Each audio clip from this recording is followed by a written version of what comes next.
전설을 쓰게 된 발단은 이제 두 가지. 에베소 교회에서 지금 사도 바울이 엄청난 에베소에서 아시아 7교회를 세우고 두란노 사원에서 엄청난 기적이 많았거든요. 매일 성경을 가르치는 중에 앞치마와 손수건만 닿아도 기적이 일어나는 그 에베소 큰 사역 중에 2차 전도 여행에서 가장 크게 크게 1년 6개월 동안 신경 쓰고 또 가장 2차 전도 여행의 그 중심지였거든요. 전략도시와 전략교회였던 고린도 교회에 문제가 생겼다는 것을 듣게 됩니다. 전략도시, 거점도시, 고린도 엄청난, 그리고 그 다음에 마지막에 16장, 첫 번째는 이제 분쟁이 있다는 그 소식, 글로에가 상업, 고린도 교회 사람인데 상업을 크게 하고 있는 그런 뭐랄까 대상이랄까 그 사람들의 편에 에베소에 와서 고린도 교회에서 엄청 분쟁이 있고 문제가 많다.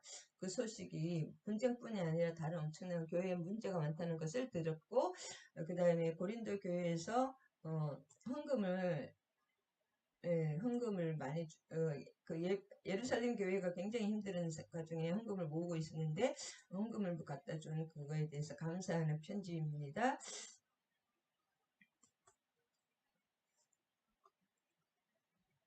그래서 에베소에서 지금 에베소 두란노 사원에서 지금 2년 동안 머물며 사역을 하는 중에 고린도의 소식을 듣고 지금 편지를 쓰는데 이 고린도 전서를 쓰고 나서 오히려 더 문제가 생겼고 이 고린도 이제 후서에도 나오겠지만 고린도 사람들이 이거 바울의 편지를 오히려 편지 이것뿐이 아니라 눈물의 편지도 있었고 바울이 또 직접 가기도 했는데 그것들을 다 거부했습니다. 고린도. 근데 후서에서는 이제 기도편으로 그것들이 해소가 됐다는 소식을 듣고 너무너무 기뻐하는 내용이 나오는데 일단은 고린도 큰 효과는 없었지만 고린도 지방에 편지를 쓰는 그런 내용이고 고린도 지방은 어떤 지방이냐면 여기 이제 에게의 문명이 3개가 있는데 트로이 문명, 미케네 문명, 크레타 문명 이렇게 크노소스 문명 이 3가지 큰 문명이 있는데 이 고린도가 얼마나 중요하냐면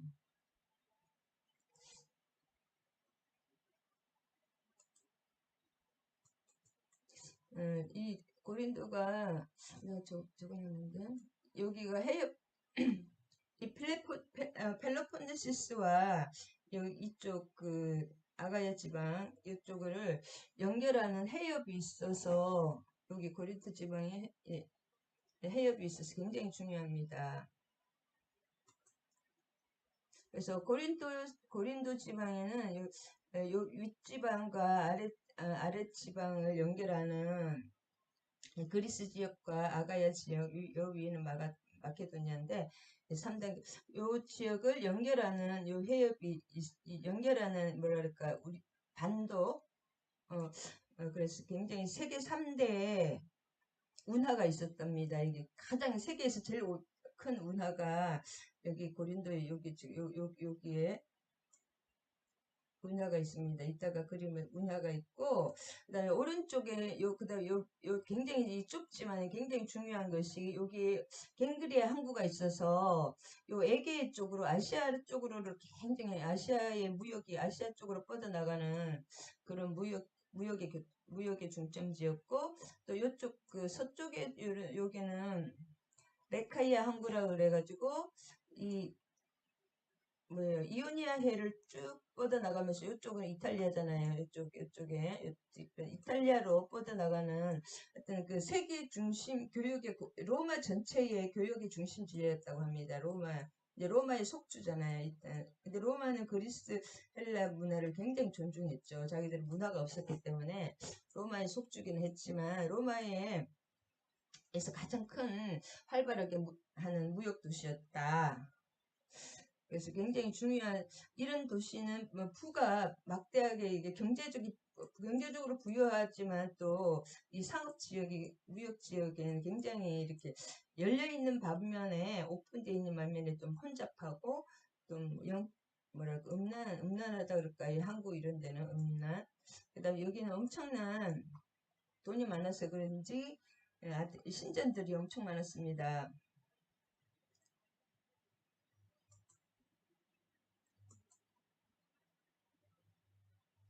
이거 연결이 안 되네. 신전이 많았고, 어디 갔을까? 여기서 장애들 한번 쭉, 한번 그림 한번. 그래서 여기는 그리고 경제와 부가 있으면 이 그리스 헬라 사람들은 다 이걸 신전을 만들었잖아요. 다신교를. 그래서 여기는 수많은 로마 신전이 있었고, 대표적인 것은 뭐예요? 아프로디테 신전이 있었고, 여기서는 지금 아폴론 신전, 이것도 태양의 이것이 지금 남아 있습니다. 굉장히 멋지고, 그다음에 이 신전에서는 인구가 60만이었는데 굉장히 음란의 그 신전 참기가 1000명이 넘었습니다. 1000명. 신전에서 그 사람들이 밤이 되면 이렇게 내려와서 그 뭐랄까 영업을 하는 거예요. 영업. 음란으로 신전 창기들이. 그러니까 여기는 완전히 무슨 도시라고 하면은 완전히 그 매운불이라고 할 정도였다고 합니다. 매운불. 이 도시 자체가 매운불. 그러니까 얼마나 매운불이 이걸 좀 알면 이 말씀이 쉬웠기 때문에 그래서 음, 그래서 여기 이 필로폰네시스 반도와 그리스 본토를 연결하는 해역지대에 위치한 고린도는 그 아까도 말 지중해 동서를 연결하는 그 묘한 지형으로 인해서 그리스에서 가장 활발한 상업 중심, 로마의 또 그 중심 상업 무역 도시였고 물질적인 번영이 엄청 많았겠죠. 그 다음에 세계 3대 운하가 그 3대 파나마, 수에즈와 함께 가장 오래된 고린도 운하가 있었습니다. 고린도 운하 해놨는데 다 어디 갔지?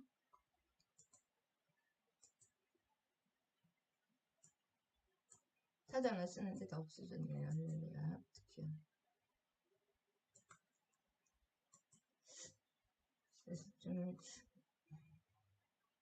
그래서 고린도 전서를 5단락으로 나누면 그 고린도에 그 분열이 있고 성적으로도 굉장히 문제가 많고 그 신전 음식이 많았기 때문에 신전 음식을 시장에서 다 팔았습니다. 그래서 그 음식을 먹고 유대인들은 그걸 먹지 않고 헬라인들은 막 먹고 복잡해는 그런 것들. 그다음에 예배 모임에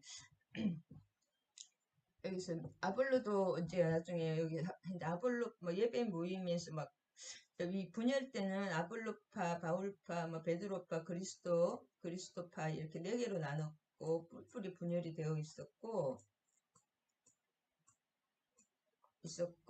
그 다음에 예배 모임에 또 은사는 또 굉장히 많았다고 합니다. 각종 방언과 각종 은사가 있었는데 서로 막 그 질서 없이 자기가 막 이렇게 여러 사람이 한꺼번에 막 대언을 하고 방언을 하고 예언을 하고 그런 무질서한 그런 모습이 있었고 또 빈부격차가 굉장히 실제로 이 고린도 예, 성도 대부분은 가난한 성도였었는데 또 가난한 성도가 대부분이었지만 또 엄청난 부자들이 또 많았잖아요. 그래서 이 성만찬을 이때는 이제 그 밥 애찬으로 빵하고 이렇게 한마디로 식사를 크게 하는 그게 이제 성만찬인데 도시락을 이제 부자는 너무 잘 싸우고 가난한 사람 가난하게 싸우는데 이 부자들이 막 자기들이 먼저 막 다 먹고 가난한 사람 먹을 거 없고 막 이렇게 굉장히 식사 문제도 심각했고 그 다음에 이상한 사람들이 많이 와가지고 부활이 없다 그런 걸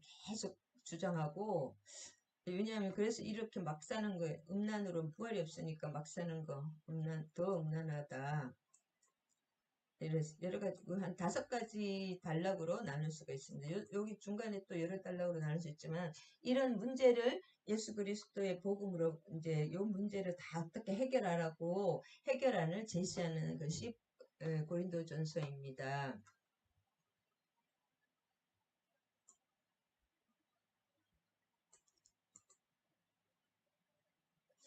어,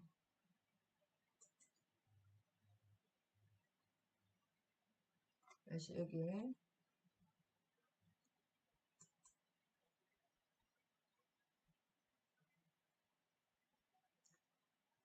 제가 뭐 찾아낸 게 없어가지고 똑같은 게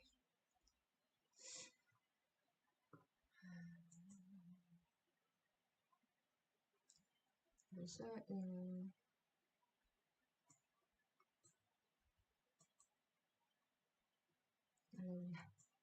이게 찾아낸 게 없어졌어요. 할렐루야.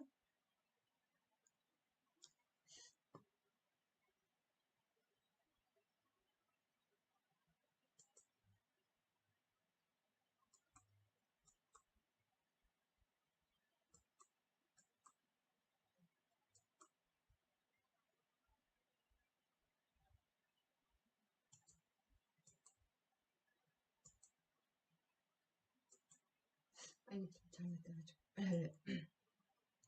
자, 고린도전서 1장을 요약해 보면 이제 3차 전도 여행 에베소에서 고린도 교회의 분쟁 소식을 접하고 이 서신을 쓰게 된 것입니다. 근데 이 나중에 후리서에 보면 이 전서에 이 고린도 교회 사람들이 다 이것을 부정했습니다. 교회에서 효과가 없었기 때문에 후서를 다시 썼다. 그래서 이 사도 바울이 썼고 55년경 AD 에베소에서 고린도 교회 성도들에게 썼고 기록 목적은 이제 아까도 말했 고린도 교회가 당면하고 있는 여러 가지 문제점을 해결하고 성도들이 안고 있는 그또 문제점, 교회의 문제점과 성도 개인의 문제점들을 해결하고 신앙적인 답변과 교훈을 주기 위해서 기록했습니다.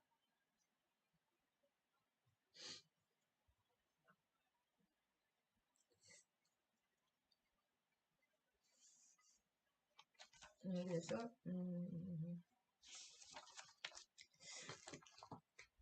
고린도서는 로마서와 굉장히 로마서는 교리를 강조했다면은 고린도서는 은혜와 평강, 은혜를 강조했다고 할 수 있습니다. 로마서는 교리서라면 여기는 조금 스타일이 다르죠. 이 실제로 문제를 해결하는 그런 구체적인 문제 해결이 고린도전서의 목적이다. 그 다음에 이 당시에는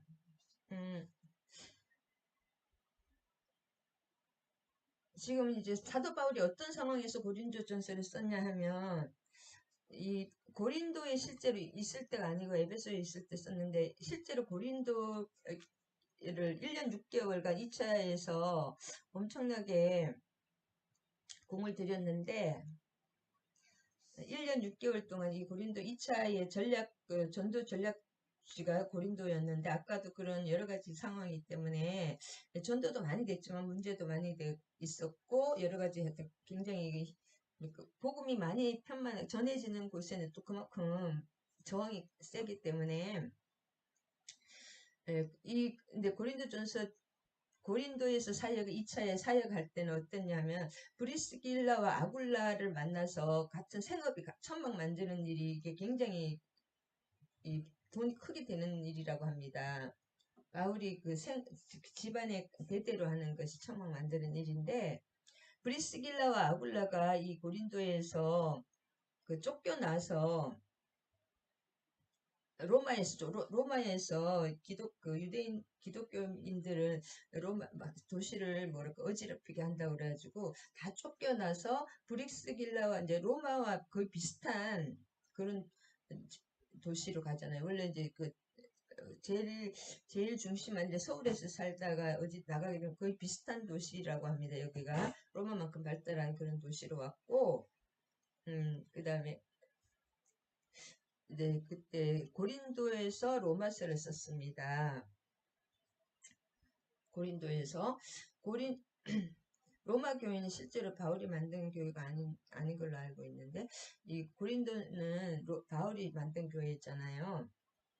이 당시 노예들은 일만 하고 먹고 마시고 즐깁니다. 보통 사람들은 이 당시. 그래서 이 고린도 오기 전에 고린도 그 아테네에서도 그 이게 사도행전 18장에 자세하게 나오는데, 아테네에서 할 때도 먹고 즐기고 새로운 사상을 이렇게 지적 유희를 즐기잖아요. 아테네 무슨 파예요?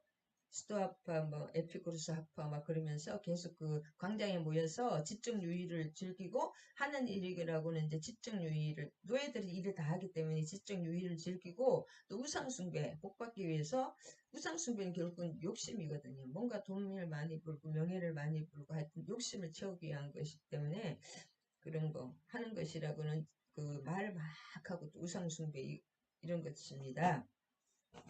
그리고 이 고린도에는 돈이 많고 또 이렇게 무역 도시이기 때문에 외국에 굉장히 개방적이고 외국 문물과 외국 그 종교를 쉽게 받아들이기 때문에 그런 장단점이 있습니다. 그래서 방탕하고 또 성적인 문란이 있었다. 수천 명의 아까도 창기들이 뒤섞여 사는 그래서 고린도스럽다는 말은 약간 매운구리스럽다 그런 뜻입니다. 사교장. 그 헬라의 그 로마의 사교장인데 그게 좋은 뜻의 사교장이 아니라 거의 매음굴이라고 해야 합니다. 그래서 고린도 사람, 고린도스럽다 한다는 말은 약간 완전히 그 창기와 포주의 세계라고 그런 거 그런 거 이렇게 그런 뭐랄까 완전히 음란스럽다 그런 뜻이 고린도스럽다는 말이라고 합니다.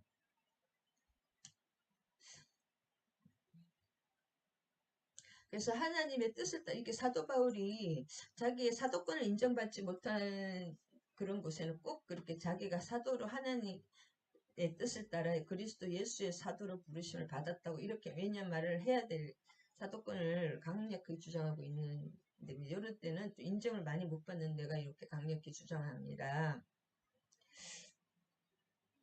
그 다음에 소스테네 이 사람 회당장인데 뭐 해당장 소스테네가 이 사람이 뭐예요? 사도행전 18장 17절에 모든 사람이 그 사도 바울을 못 잡으니까 차라리 해당장 소스테네를 잡아서 재판자리 앞에서 막 때리고 그 총독도 묵인하는 거잖아요. 그 사람입니다. 그때 그 소스테네 맞았던 바울 대신 맞았던 소스테네가 제자가 되어서 계속 이제 사도 바울과 같이 이렇게 다니는 것입니다. 해당에서 계속 그 사도 바울의 일하는 것이 하나님의 역사가 분명하니까 이렇게 이제 제자가 되어서 일꾼이 소스테네가 같이 사도로 부름받았다는 거잖아요. 하여튼 소스테네 이 사람이 핍박하는 자기들이 그렇게 핍박을 받았잖아요. 소스테네가 그렇게 맞고 그 맞은 핍박한 자리가 복음을 전해야 되는 자리란 것 같아요. 가정에서 핍박을 저는 많이 가정이 복음에 전해야 되는 자리고 소스테네는 고린도에서 엄청 두드려 맞았잖아요. 근데 지금 사도 바울과 같이 다니면서 이제 복음을 전하는 것입니다. 같이 동력을 하는 것입니다.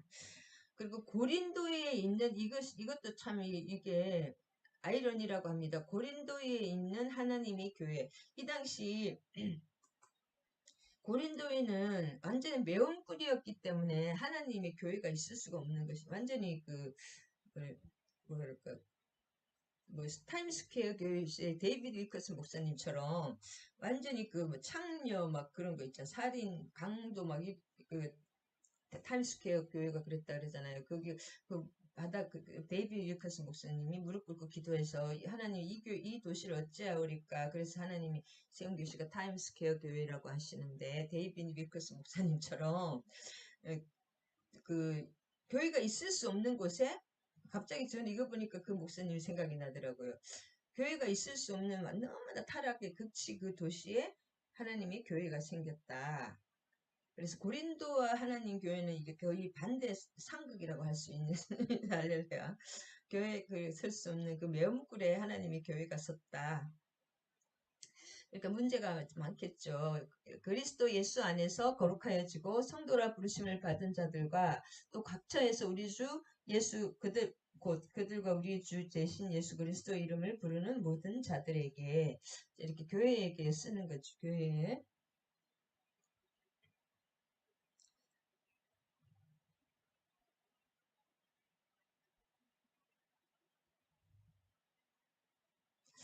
그렇게 쓰는 것입니다.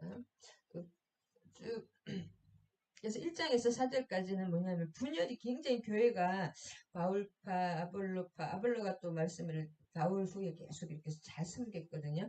아볼로파, 그 다음에 뭐 베드로파, 그리스도파 막 이렇게 네 개로 나눠졌다고 합니다. 2장에 나오던데 자, 그래서 하나님의 교회라는 것은 하나님이 부르신 백성을 가리키잖아요. 바울은 교회가 어떤 당파에 속한 것이 아니라 하나님께 속하였다.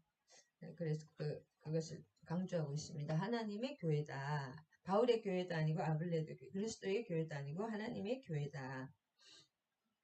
그리스도는 교회의 머리지 그 교회 자체는 하나님의 교회죠.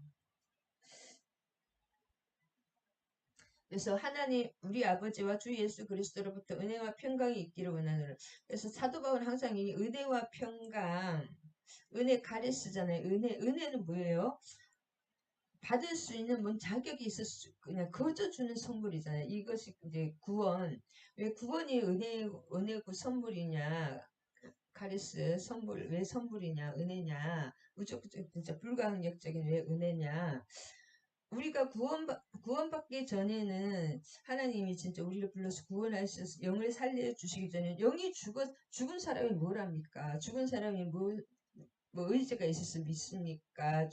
왜냐하면 우리는 죽은 상태였기 때문에 죽고 죄와 허물 죄악 상태에 있기 때문에 이거 하나님이 그 절대 주권으로 하나님의 그 100% 하나님의 주권이다. 우리를 구원하신 것은 왜냐하면 죽은 사람이기 때문에 죄와 허물로 둘러싸여서 죽은 사람이 어떻게 뭔가 의지적으로 뭘 할 수가 없잖아요. 그래서 이게 은혜는 100% 하나님의 것이고 우리의 것이 1도 들어가지 않았다. 그것이 굉장히 하나님의 주권. 그 다음에 평강이 굉장히 평강 에이레네 복지 평안 이 평강에 대해서 저는 요번에 참 이것을 은혜를 받았는데 평강이 뭐냐면 좀 써야 될 것 같아요.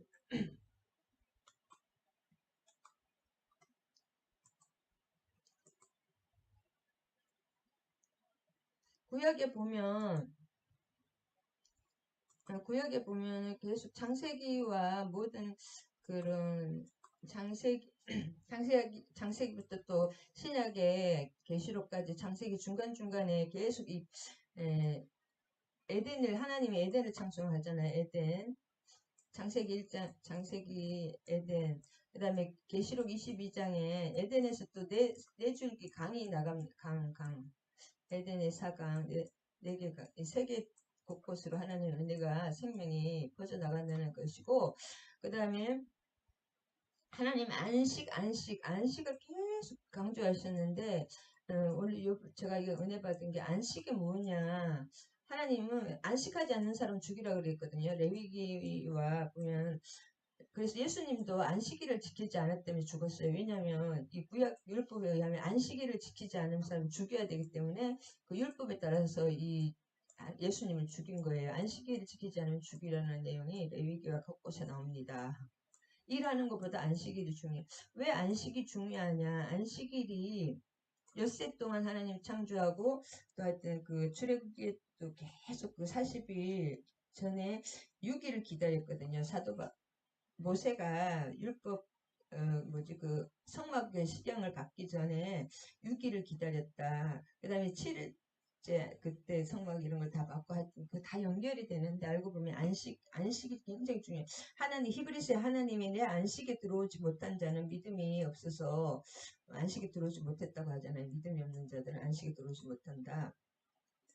이 안식이라는 것은 결국은 하나님의 안식인데 사람의 안식이 아니에요. 우리도 그래서 그 복 주는 날이라고 있잖아요. 이 안식일을 복주사라는 말이 계속 나오는데 안식이 뭐냐면 하나님께서 보좌에 앉는 자리입니다. 하나님 계속 서서 하나님이 우리 그래도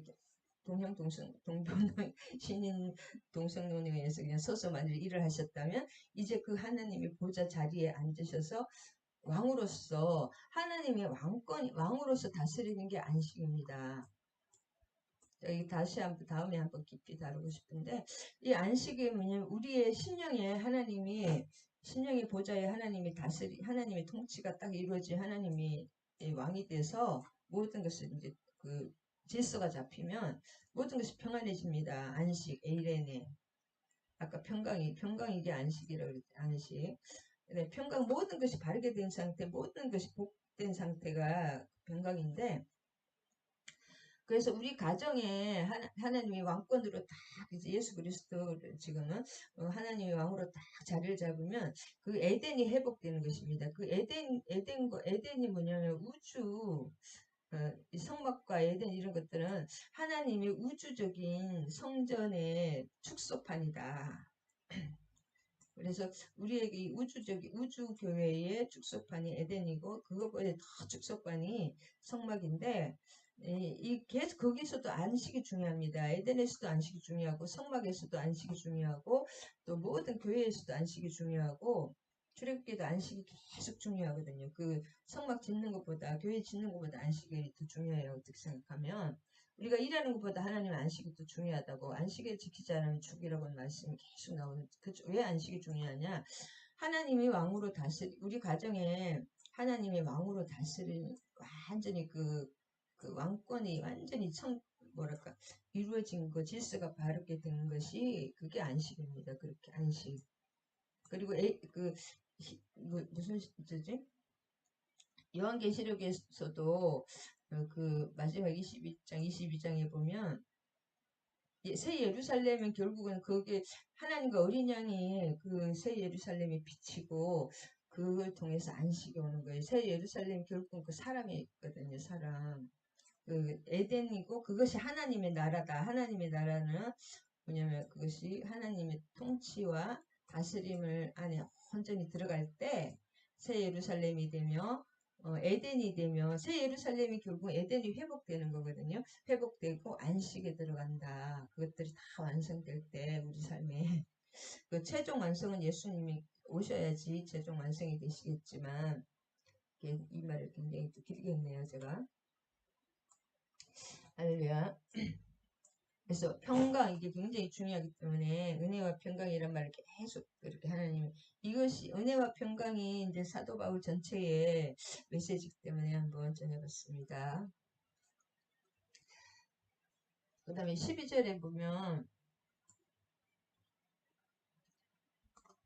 11절에 아까 그 글로이의 편으로 너희에 대한 말이 되니 지금 에베소에서 말도 2년 이상 엄청나게 큰 일을 하고 말도 못하게 에베소에서 또 많은 그런 어마어마한 또 항상 그 죽이려는 그게 계속 따라다니거든요. 사도 바울 교회가 크면 클수록 그런 중에서 이 글로이는 고린도 교회 사람인데 상업에 종사하는 크게 상업을 하는 그러니까 그 집 일하는 사람들도 에베소에 있는 바울에게 와서 당신이 세운 교회에 이러이러한 문제가 있다.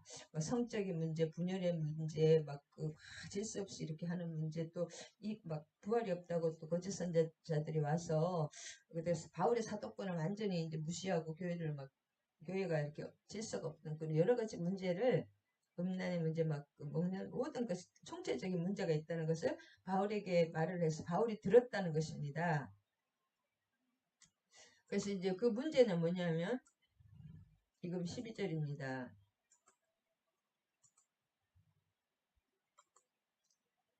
12절에 바울은 자신의 당파를 이게 분열이 되는데 바울파, 아볼로파, 게바파, 그리스도파 이 네 개의 분파로 나눈 이 분열은 하나님의 뜻, 하나님 하나가 돼야 되는데 자꾸 이렇게 당파 나눠지는 것은 나누기 디아블로스 악한 마귀 이름이 나누는 자잖아요. 이렇게 나누는 것입니다. 악한 역사가 일어나는 것. 자신의 이름에 당파가 있으면서, 그러니까 바울파, 자기가 제일 참 겸손의 표현입니다. 바울이 세운 교회잖아요. 바울파 안 된다는 거예요. 자기 이름 먼저 이렇게 깨부시는 이 겸손입니다. 자기 당파를 전적으로 자기 이름 먼저 이렇게 딱 나왔다는 거, 이것도 참 의미가 있고, 오로지 복음만을 전하고자 바울의 공평하고 충실한 태도, 바울파가 안 된다는 거. 어떤 보면 자기를 좀 우리 교육자들이나 목회자들은 자기를, 우리 한국 교회 목회자들은 너무 하나님 자리에 올라가 있는 수가 많다는데 너무 섬겨가지고, 바울은 자기를 가감없이 겸손한 그런 자리입니다. 충실한, 공평하고 충실한 태도. 그 다음에 16절에 스데바나가 또 나오는데, 바울에도 이게 수많은, 바울이 혼자서 정도가 아니고 하나님이 수많은 동력자와 도울 자들을 붙여주는 것을 알아합니다. 이 사람은 누구냐면 스데바나 집사람에게 세례를 베풀었다고 했잖아요. 그 다음에 다른 세례는 베푼 거 생각이 안 나는데, 이렇게 스데바나에게 세례 베푼 걸 안다는 거죠. 아가야 지방에는 뭐냐면 맨 밑에가 그리스 지방이고 중간이 아가야 지방이고 그 위에가 마케도니아 지방입니다. 이 헬라 지역도 세 지역으로 나누는데, 이 아가야 지방에서 처음으로 예수를 믿고 교회를 위해서 봉사하던 사람이 스데바나입니다. 아가야 지방 첫 성도는 거죠. 첫 성도 세례 그러니까 얼마나 기억에 남겠습니까? 그 말이고 14절에 또 여기 많은 14절에 그리스도와 가이오, 여기 그리스도와 가이오가 또 나오잖아요. 그리스도와 가이오 외에는 너희에게 중 아무래도 내가 세례를 베풀지 않았다. 이 사람에게도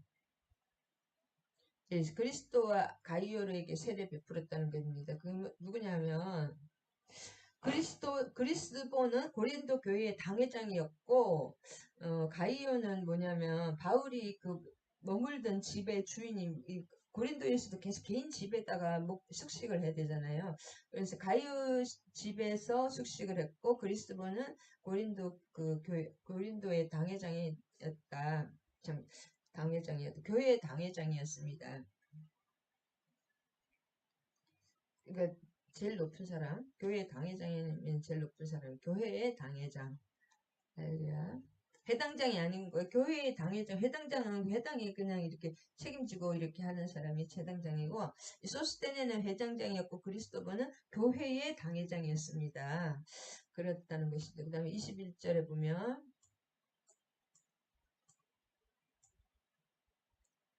하나님이 지혜에 있어서는 이 세상이 자기 지혜로 하나님을 알지 못하므로 하나님이 전도에 미련한 것으로 믿는 자들을 구원하시기를 기뻐하셨도다.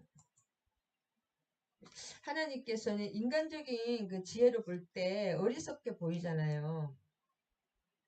그 어리석게 보이는 십자가의 복음을 통해서 구원을 주심으로써 지혜 있는 자들을 오히려 부끄럽게 하셨고, 전도에 미련한 것으로, 전도 자체가 미련한 것은 아니고 단지 전도의 내용, 십자가에 못 박히신 그리스도를 구주로 믿음으로써 구원을 얻는다는 그 주장이 이 세상에서 보서는 굉장히 미련하게 보인다는 겁니다. 어리석게 보일 뿐이에요.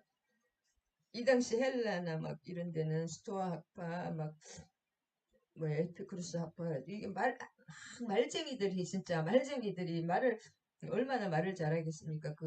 알죠? 지금 우리가 철학책에서 배우는 사람들이 이때 사람들이거든요. 아테네에서 여기서도 그래. 그때 이제 아테네에서도 같이 그런 에피쿠로스 아빠, 스토아 아빠의 그 지혜도 남부럽지 않잖아요. 같이 그렇게 지혜의 말을, 그 사람들을 이렇게 지혜의 말로 굴복은 시켰지만, 그게 전도가 안 된다는 거예요. 세상 말로는 전도가 안 된다는 것입니다. 이 복음은. 그래서, 이제 십자가와 그리스도 외에는 알지 못하겠다. 말을 못해서 그런 게 아니라 세상 지혜로 세상 말로 그 사람 이겨봤자 다신 중에 하나로밖에 인식이 안 됐기 때문에 오히려 복음이 전도가 안 됐기 때문에 이렇게 말씀하시는 것입니다.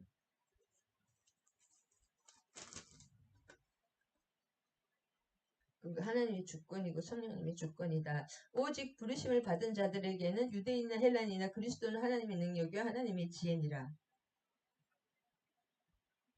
십자가의 진리를 깨닫기 전에는 그것을 거리끼는 것으로 알았잖아요. 유대인에게는 거리껴.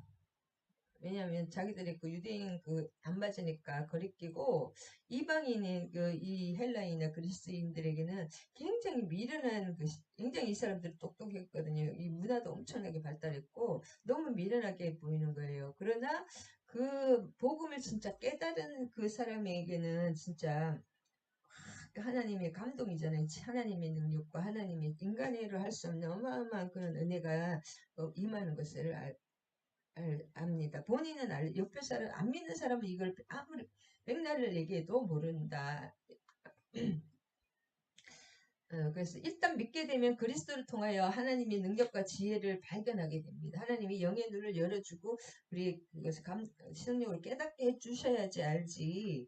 그래서 이 계시의 정도라고 그러죠. 하나님이 열어주시는 하나님을 아는 것이. 하나님의 지혜라는 것은 우리가 하나님의 지혜는 어마어마한 우리의 지혜는 작잖아요. 얼마 안 되잖아요. 그래서 하나님의 지혜는 하나님 전체를 알려주는 게 아니라 우리에 대한 하나님의 뜻을 알려주는 것이 하나님의 지혜입니다. 왜냐 하나님을 우리는 다 우리의 머리는 개미가 사람을 알 수 있겠습니까? 그런데 그 개미에 대한 것만 가르쳐 주듯이 하나님은 우리에 대한 하나님의 뜻을 가르쳐 주신 것이 우리를 위해서 어떤 일을 하셨고 지금 어떤 일을 하고 앞으로 어떤 일을 하며 또 개인적인 뜻도 하나님은 다 알려주십니다. 깊이 기도하면 감화를 주십니다. 하나님의 어린 소금이 사람보다 미련하 하나님의 약하심이 사람보다 강하니라. 이거는 말할 것도 없죠. 그 다음에 30장에 뭐냐면 30절은 너희는 하나님으로부터 나서 그리스도 예수 안에 있고 예수는 하나님으로부터 나와서 우리에게 지혜와 의로움과 거룩함과 구원함이 되셨으니.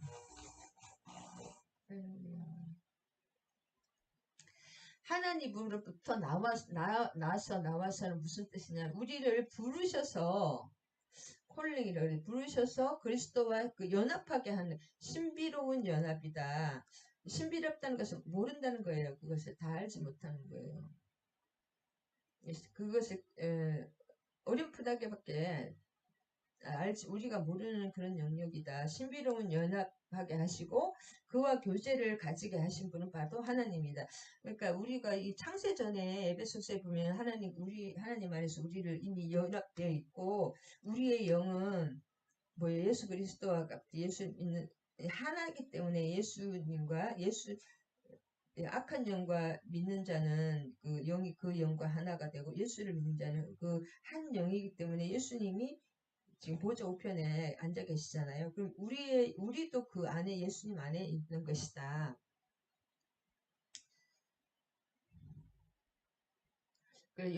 그리스도와 연합하게 하시고 그리스도와 교제를 가지게 하신 분은 누구예요? 하나님이시다.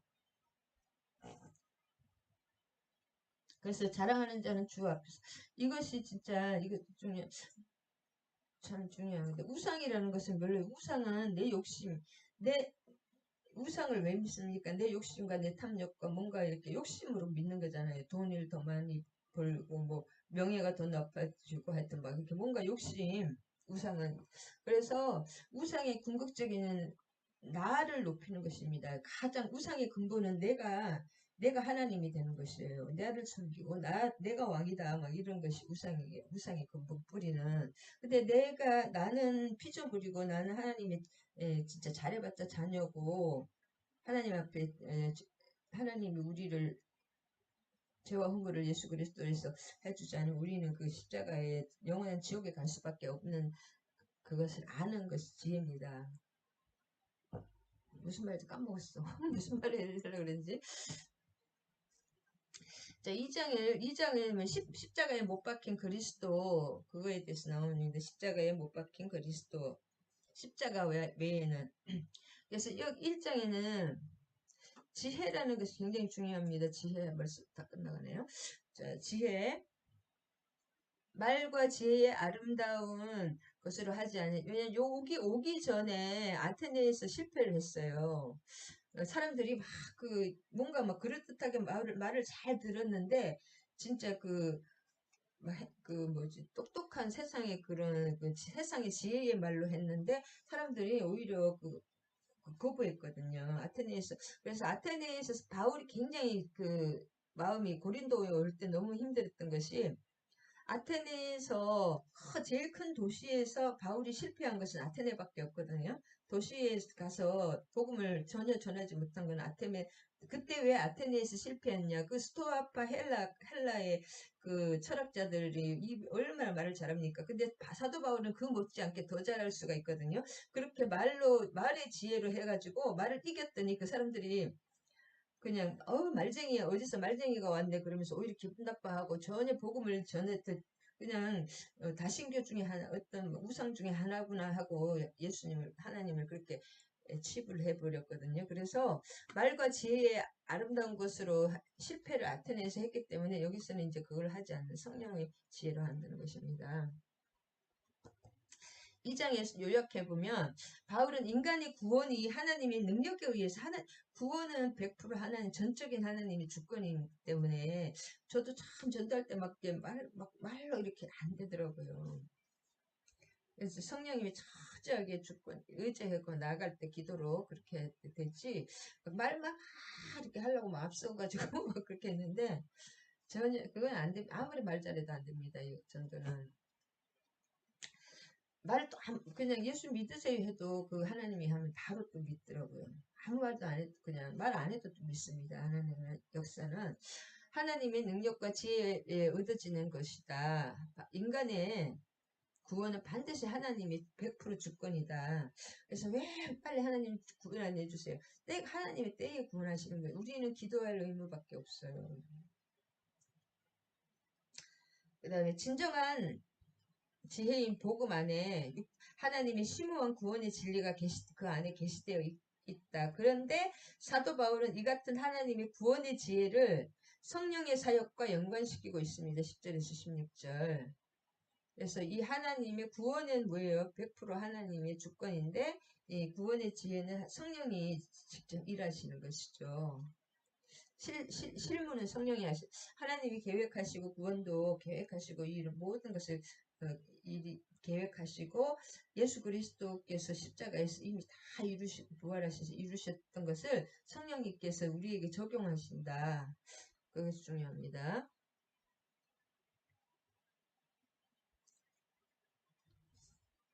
이게 지혜의 아름다운 것으로 하고 지혜라는 뭐냐면 지혜와 말이 나오는데 하나님의 증거라는 여기 하나님의 증거는 뭐냐면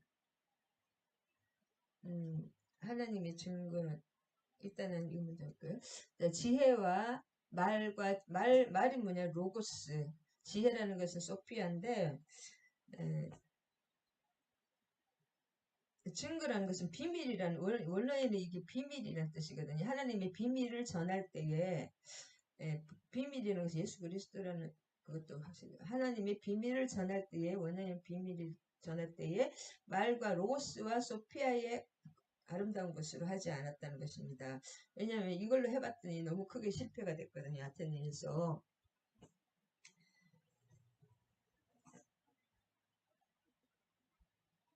그래서 아까도 알지 아니야 작정할 때 왜냐하면 그렇게 막 열심히 말과 지혜로 같이 대적해서 스토아크와 에피쿠로스 학파를 이겼는데 이 말쟁이가 어째서 이 말쟁이가 왔군 하면서 오히려 영광 아무 전도의 열매가 없었던 아테네에서 가장 큰 도시에서 유일하게 전도가 하나도 안 된 것이 아테네뿐이었거든요. 그러니까 너무 성령이 얼마나 왜냐면 인간의 일이 아니잖아요. 그래서 너무 그래서 약하고 두려워하고 심히 떨어놓는 거예요. 내 뜻대로 내 열심으로 열심히 좀 들어갔겠죠. 그동안에 어떻게 성령님이 잘 됐는데 아테네에서 이렇게 너무 실패를 하고 나니까 약하고 두려워하고 심히 떨어노라. 이게 인간적인 그런 것이 아니라 하나님 앞에 뭔가 이렇게 그런 거 있잖아요. 내 힘으로는 안 된다. 하나님께 의지해야 된다. 그러는 이제 깨달음이라고 할 수 있겠습니다. 실패했다. 자신의 모든 지혜와 말로 했더니 실패했다는 것입니다. 저도 전도할 때 이렇게 있더라고, 이런 게 있더라고요. 인간이 아무래도 안 돼요. 인간으로서는 아무래도 안 돼요. 말싸움 이겨봤자 말쟁이라고 더 기분 나빠합니다. 전도할 때. 이게 사도행전 17장 16절, 17절, 18절, 아니 17장 16, 17, 18에 그게 나옵니다. 에프로스 학파와 쟁론하고 스토아파가 쟁론. 그래서 또 실패할까봐 두렵다는 것이에요. 이게 또 실패할까봐 두렵다. 하나님의 입장에서. 왜냐하면 고린도 지역은 또 이교도 세력, 강한 이교도 세력이 있었고, 이 똑같습니다. 아테네 못지않게 여기 철학자들의 그 사병의 교만한테도 이 말과 이 똑같은, 왜냐하면 잘 사는 데는 노예들이 일하고 할 일이 없으니까 이게 말만 계속 하는 거예요. 그러니까 얼마나 말을 잘하겠습니까? 예, 그래서 인간적인 굉장히 중압감을 느꼈다고 합니다. 고린도에 올 때는. 예, 그래서 그다음 음탕한 도덕적인 타락성. 음탕이 또 최고잖아요. 여기가 고린도가 매운 꿀이니까. 그래서 음,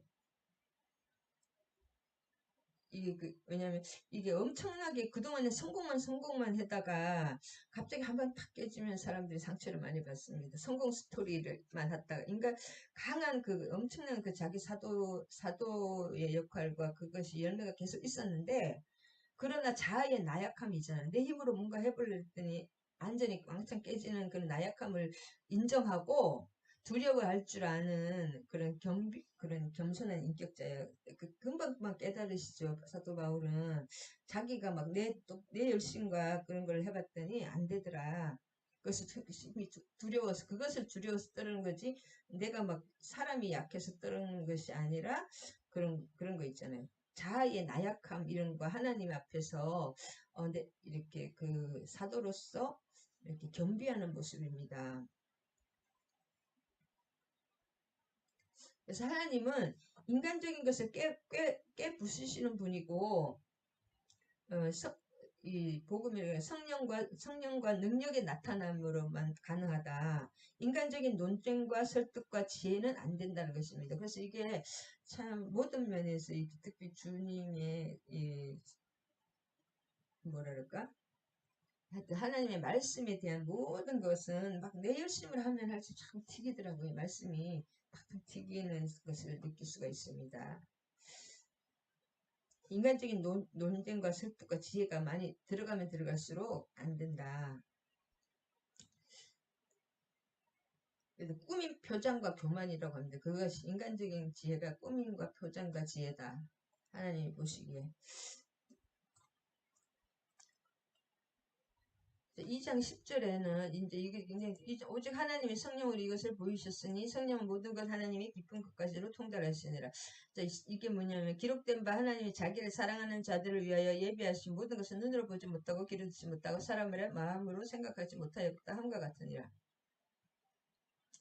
이 지혜를 주시잖아요. 이 모든 것은 비밀인데 하나님은 그것을 아무것도 모릅니다. 우리 귀로도 듣지 못하고 눈으로도 보지 못하고 마음으로 생각지도 못해요. 하나님의 것은 우리의 이 육적인 거나 이제 혼적인 것은 전혀 안 되는데 성령은 이걸 다 하시는 거예요. 성령은 이 성령은 뭘 알려주시냐 하면은 우리를 위해서 하나님이 하시는 것과 또 예비하시는 것을 알게 하시는 거예요. 이게 죽었다 깨어나도 사람의 능력으로는 알 수 없는데 성령은 모든 것을 통달을 하나님의 깊은 것까지 하나님은 모든 것을 전지하시잖아요. 시편 139편에 우리의 안고 눕고 우리의 말과 머리카락까지 다 세우고 계시기 때문에 하나님은 모든 것을 아시는 하나님 것까지 다 통달하시는 것이 성령님이다. 그래서 성령님이 우리 속에 엄청난 도와주시는 선생님으로 와 계십니다. 그래서 하나님의 이 성령이 다 하신다는 것이죠. 성령이 오시면은 우리가 예수 그리스도께서 2000년 전에 우리를 십자가 지신 것을 우리가 어떻게 압니까? 그것을 보고 믿고 논리적으로 믿으려는 건 불가능한데 이 성령이 오시면 그게 그냥 믿어지고 깨달아지는 거예요. 그게 성령의 일입니다. 그래서 안 믿는 사람은 아무리 죽었다 깨어나도 안 믿어지는 것입니다. 성령이 없으면. 그래서 13절에부터 16절에는 우리가 이것을 말하거니와 사람의 지혜의 가르친 말로 아니하고 오직 성령께서 가르친 것으로 하니 영적인 일은 영적인. 그래서 이 하나님의 일은 영적인 것이잖아요. 하나님의 영적인 것은 영으로 해야지 사람의 지혜의 말로 하면 안 된다는 거예요.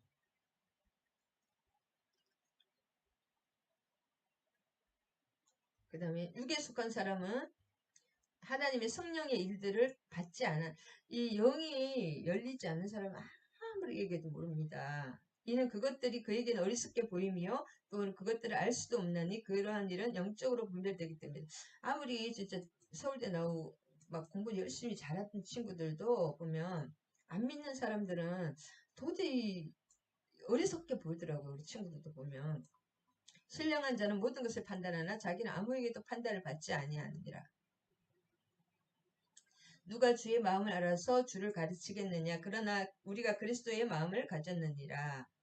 그리스도의 마음은 성령이 우리 안에 계시기 때문에 그래서 성령으로 내 자아가 완전히 진짜 완전히 죽을 수도 없는 거죠. 그래도 좀 죽고 어느 정도 처리가 되고 그럴 때는 하나님의 능력이 그대로 성령의 능력이 나타나는 것을 많이 보죠. 우리가 이번에 우리 한국 사람 청년 보니까 영어를 TV 조슈아 목사님하고 똑같은 능력이 나타나더라고요. 모든 것을 이 지혜가 와서 다 아는 거예요. 딱 사람을 보면 이 사람이 무슨 문제가 있고 어떻게 하나님의 뜻을 바로 아는 것입니다. 알더라고요. 그래서 신령한 일은 인간적인 지식으로 깨달을 수가 없고 성령이 우리 안에 거하시고 역사하실 때 비로소 깨닫게 됩니다. 그래서 성령이 우리에게 강력하게 역사할수록 이 하나님의 것들을 더 이렇게 알게 되는 거예요. 그래서 나중에도 지식은 이 하나님의 말씀이 이런 것들을 영어로 다 깨닫는 이런 게 지식이라면 지혜는 이 현장에서 이렇게 딱 통찰된다 그럴까 하나님의 뜻으로 딱 판단이 되고 판단이 이렇게 되는 것입니다. 판단이 되는 거예요.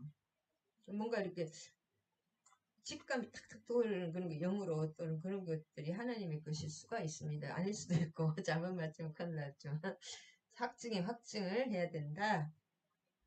하나님이 성령 그 다음에 14절에 뭐냐면 육에 속한 사람은 하나님의 성령의 일을 받지 아니한다. 무슨 말이냐면 육에 속한 사람 하나님을 믿지 않는 자연인들은 성령이 없기 때문에 하나님의 진리를 깨달을 수가 있어요 없어요? 눈으로 보지 못하고 귀로 듣지 못하고 생각을 깨닫지 못해요. 성령이 없는 사람, 육에 속한 사람은. 할렐루야 3장 3장 하나님의 동력자들에 대해서 쭉 나옵니다. 하나님의 동력자. 그다음에 잘하게 하시는 이제 3장을 요약해보면 바울은 구원이 어느 한 사람에게 사람의 업적이 아니라는 거예요. 우리가 뭘 할 때 하나 잘난 척 하는 사람 참 진짜 구역질 납니다. 자기가 그 왕이 돼서 그 하나님 자리에 앉아 있는 거예요. 어느 한 사람의 업적이 아니라 오직 성령님의 역사임을 내세워서 고린도 교회의 분파주의를 경계하고 있습니다. 한편 10절에서 15절에 나타나는 건축자 비유는 최후 심판 때에 주어질 상급과 심판을 언급함으로써 현재의 삶에 충실할 것을 요구하고 있습니다. 육신에 속한 자가 계속 나오죠. 육신에 속한 자. 구원을 받았으나 아직도 신앙의 지식과 체험에서 성숙하지 못하고 육신의 뜻에 따라 살아가는 이 고린도 교회 사람들은 지식적으로는 많이 바울이 이게 뭐랄까 육적인 지식적으로는 많이 알아요. 바울이 하도 가르치고 해서 또 아볼로가 계속 또 가르쳤거든요. 그래서 잘 아는데 실제로는 그 영의 상태는 눈에 보이는 것만 믿고 눈에 보이는 대로 생각하고 들리는 대로 생각하는 사람. 하나님을 모릅니다. 육에 속한 사람은 하나님은 영이시고 성령의 역사, 하나님과 성령의 역사를 전혀 모른다 이렇게 속한. 그다음에 신령한 사람은 반대인데 교회를 다니고 성령 충만하고 주님의 마음을 가진 사람이 신령한 사람이고, 그다음에 이 사람들 육도 아니고 신령한 사람도 아니고 육신에 속한 사람들은 뭐냐면 1도 아니고 2도 아니다. 교회는 다니고 교회는 다니는데 십자가를 그 마음에 안 믿어요. 예수 그리스도 십자가를 안 믿고 성령의 능력을 그 마음속에 믿지 않는 자가 육신에 속한 자입니다. 이 사람들이 육신에 속한 자예요. 고린도의 사람들이, 고린도 교회 사람들이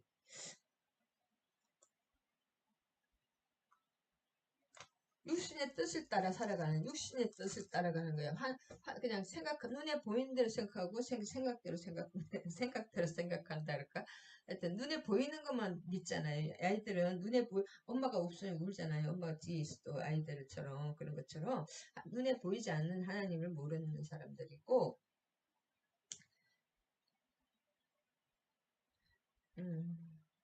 어린아이라는 거예요, 이 사람은. 그래서 어린아이기 때문에 젖으로 먹였는데 지금도 밥을 못 먹는다는 거예요. 이 사람들 영적 상태가 하도 보면 딱 안 봐도 다 알죠. 지금 기도 중이고 자기가 세운 교회 얼마나 기도를 많이 하겠습니까? 그래서 이 영이 열리면 다 합니다. 영은 시공을 초월하기 때문에 바로 저 사람 마음까지 알다. 너희가 아직도 육신에 속한 자로다. 너희 가운데 시기와 분쟁이 있으니 어찌 육신에 속하여 사람을 따라 시기와 분쟁, 마음에 막 그렇게 사람들을 미워하는 마음, 그 사람은 육신에 속한 사람입니다.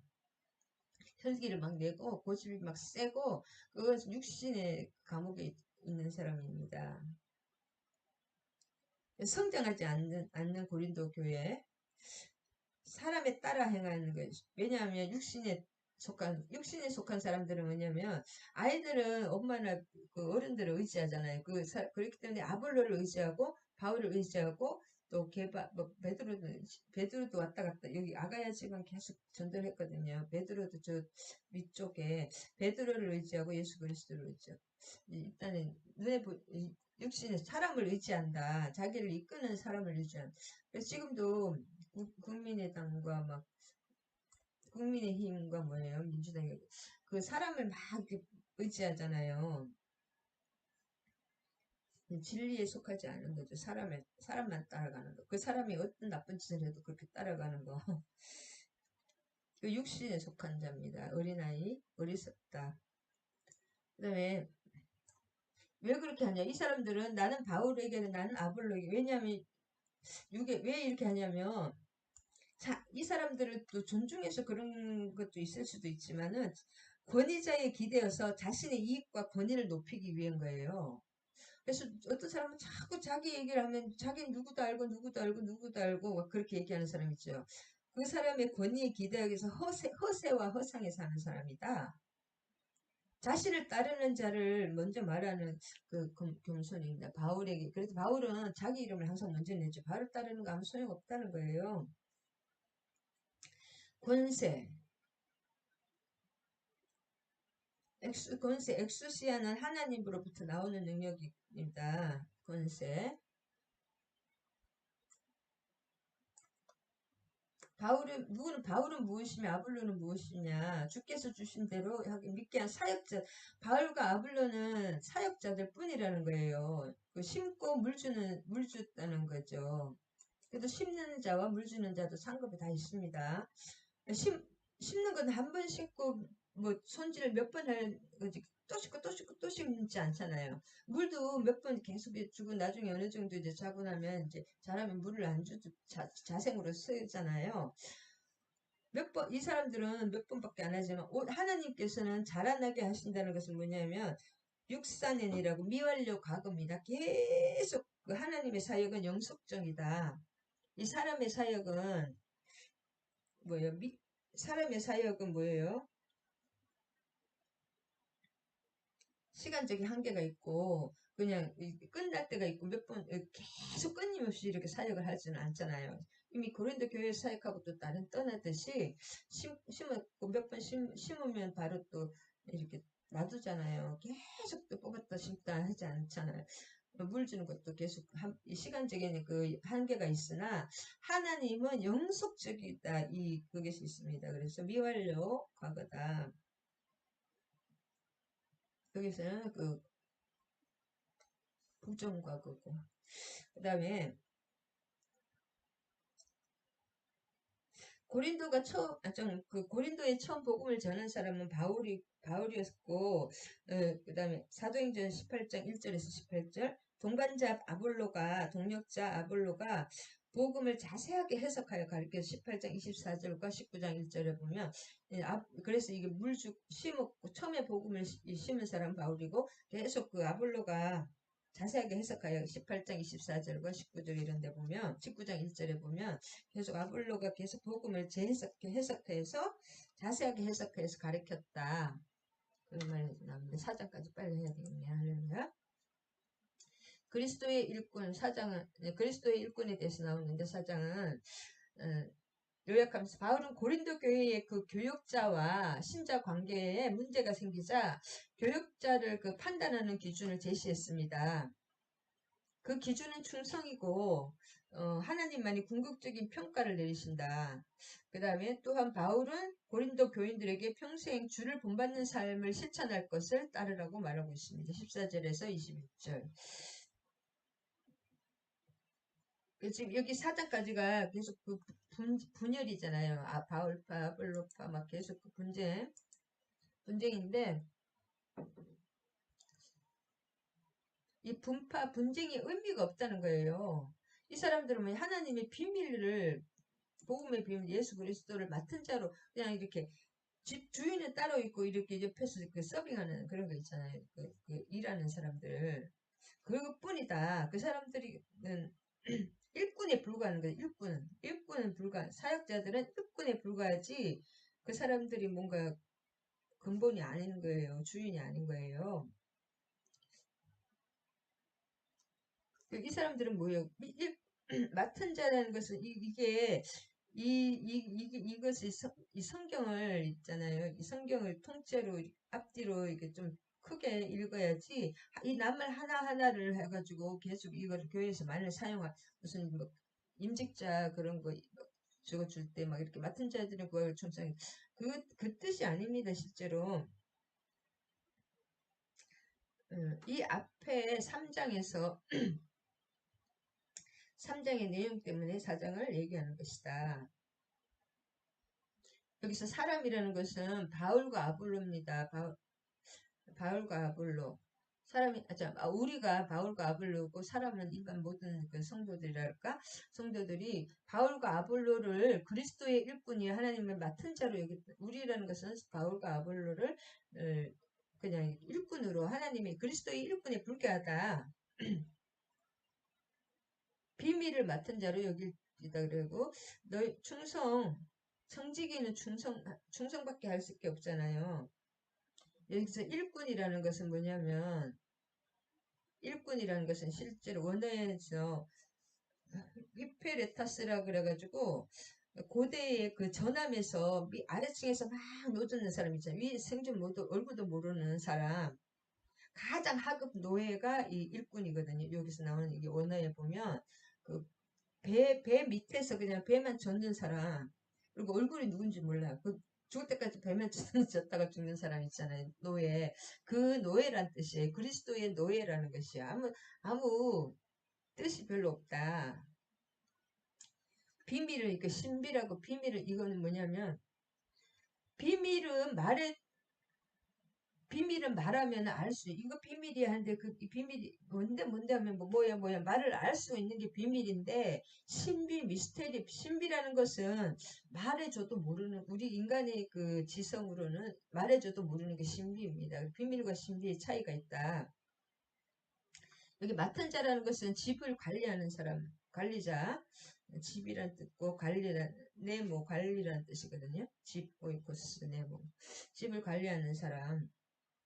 그래서 진리를 가리키는 영적 그 청지기의 위치뿐이다. 근데 그 진리를 말씀을 바르게 연구하고 가르치는 것이 참 중요합니다. 보면, 말씀을 바르게 열심히 연구를 해야 되는데, 이렇게 말씀, 어떤 교회 제가 옆에 교회 가려고 제일 큰 교회 그 잠깐 나와 있더라고요. 주일 예배. 근데 그 성경 말씀에 일이 없어요. 그러니까 예수 그리스도 말씀이 처음부터 끝까지 무슨 사람 얘기, 사람 얘기, 사람 얘기.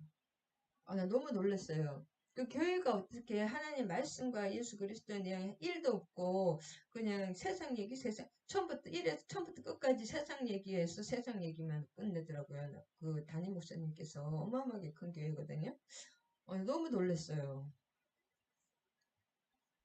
아니 성경 한 구절이라도 읽든지 드라마 성경 그걸 그냥 쭉 틀어놓고 그냥 들은지 마는지 보고 너무 놀랐어요. 그래서 말씀을 열심히 바르게 연구하고 가르쳐야 됩니다. 맡은 자들은. 그래서 충성이 없으면 그 사람은 맡은 자 아닙니다.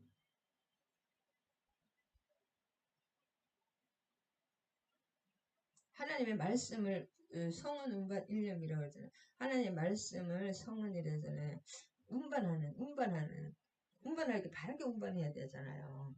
막 아무거나 막 갖다가 하면 안 됩니다.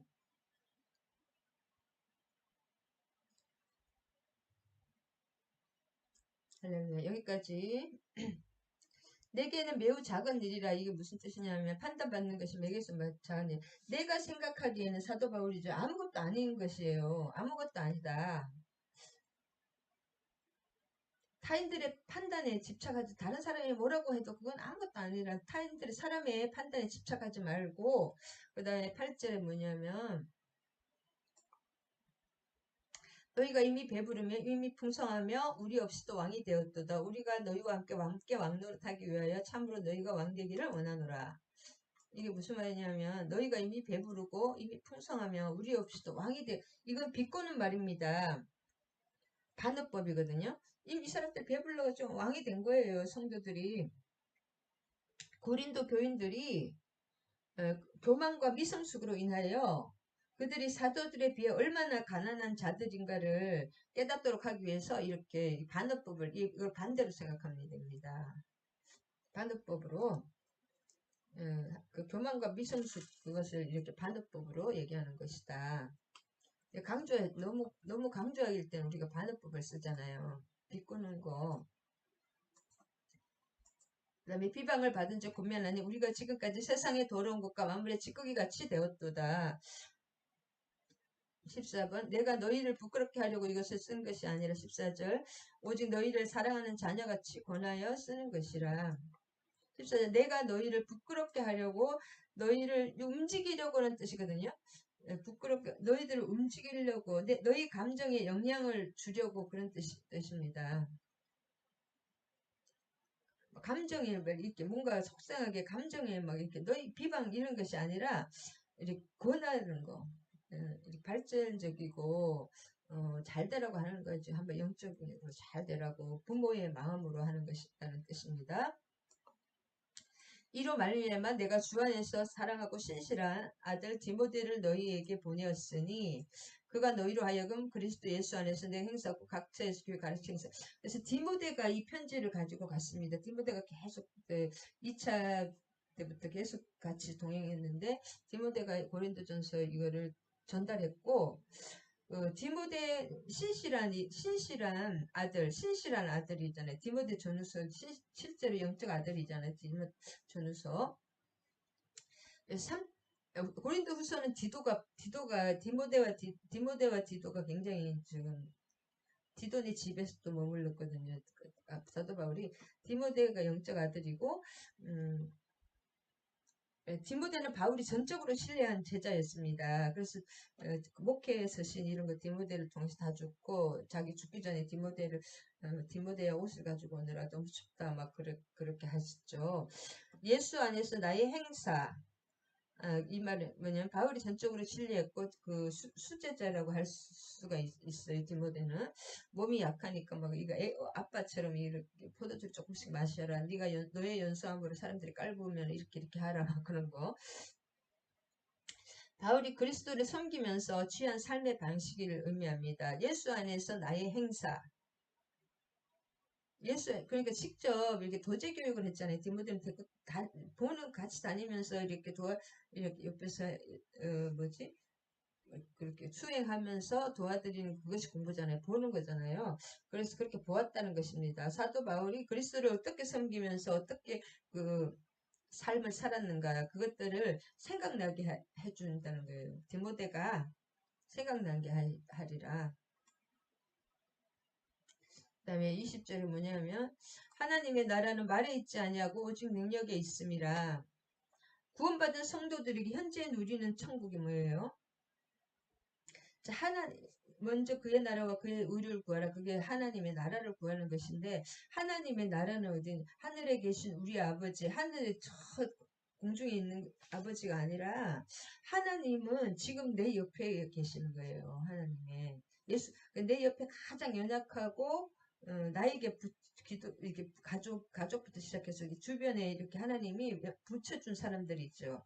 그 사람들이 그 사람을 섬기고 진짜 연약하고 그런 분들을 섬기는 고 내가 진짜 줘도 받을 수 없는 그런 사람들을 섬기는 그 사람이 작은 소자에게 행한 것이 나에게 행한 것이다.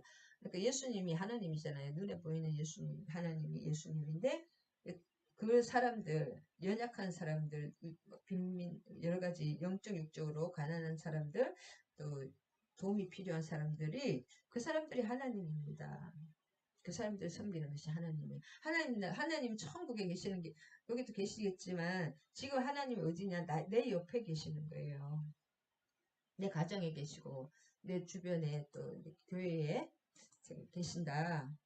먼저 그의 나라와 그의 의를 구하라는 것이 뭐냐면 환경을 통해서 하나님이 주신 그 연약한 자들이 있습니다. 그들을 위해서 기도하고 그들의 영육간에 도와주라는 거죠. 내가 능력껏 그 작은 일이라고 할 수 있고 또 큰 일이라고 할 수 있습니다.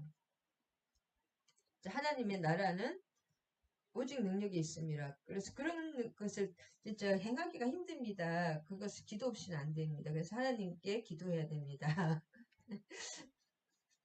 구원받은 현재 누리는 그 천국. 그럴 때 내가 그 마음에 하나님 기쁜 마음을 막 주시죠. 섬기고 전도하고 막 이럴 때 막 드릴 때 기쁜 마음이 막 주시죠. 그게 천국입니다.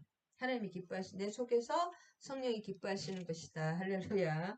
하늘나라는 죽어서 가는 것도 아니고 하늘에 있는 것도 아니고 내 주변에 있다. 하나님의 통치 안에 에덴이 이루어지는 것이 하나님의 말씀 안에 그럴 때 에덴이 천국 복락이 회복됩니다. 할렐루야. 그런 삶을 사시기를 바랍니다. 저부터. 하나님 아버지 오늘 감사합니다. 또 오늘 또 전서 1장에서 4장까지 고린도 교회가 여러 가지 분열되는 중에 사도 바울이 에베소에서 큰 사역을 하시는 중에 7교회를 세우고 엄청난 그 영적 저항에 부딪히면서 사역을 하는 중에 글로에의 편으로 소식이 와서 고린도가 엄청 교회가 여러 가지 문제가 있고 환란을 겪는다는 그 말씀 그것 때문에 고린도전서를 쓰셔서 디모데에게 붙였으나 이 고린도전서가 고린도 교회 사람들은 또 거부했다고 합니다.